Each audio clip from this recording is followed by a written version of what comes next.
Passage 3. Who invented the telephone? If you cannot imagine how you would get along without your phone, then say a word of thanks to its inventor, Alexander Graham Bell. Bell was born in Scotland in 1847. All through his life, he had a strong interest in communication, partly because of his family. His grandfather was an actor and a famous speech teacher, and his father developed the first international phonetic alphabet. His mother's influence was rather different. Communication was hard for her because she was almost completely deaf. She usually held a tube to her ear in order to hear people. Her son Alexander discovered another way to communicate with her when he was a little boy. He used to press his mouth against her forehead and speak in a low voice. The sound waves traveled to her ears through the bones of her head. This was among the first of his many discoveries about sound. As a teenager, Bell taught music and public speaking at a boys' school. In his free time, he had fun working on various inventions with an older brother, inventions that included a useful machine for farm work. Then both of Bell's brothers got sick and died. He came down with the same terrible sickness, tuberculosis, leading his parents to move the family to Canada. There, his health returned. Bell moved to the United States when he was 24. He went to Boston to teach at a school for deaf children. In Boston, he fell in love with Mabel Hubbard, a student of his who later became his wife. During this period of his life, Bell was a very busy man. In addition to teaching, he was working on several inventions.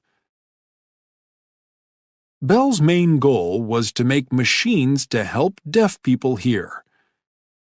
He was also trying to improve on the telegraph. In those days, the telegraph was the only way to send information quickly over a long distance. Telegraph messages traveled over wires and were sent in Morse code, which used long and short sounds for the letters of the alphabet. Bell was trying to find a way to send the human voice along a wire. However, almost no one believed in this idea. People kept telling him, "You're wasting your time. You should try to invent a better telegraph. That's where the money is." Bell understood a great deal about sound and electricity, but he was actually not very good at building things. Luckily, he met someone who was, a man named Thomas Watson. Watson turned out to be a great help to Bell. One day, it was March 10, 1876, the two men were working in separate rooms. They were getting ready to test a new invention, which had a wire going from one of the rooms to the other.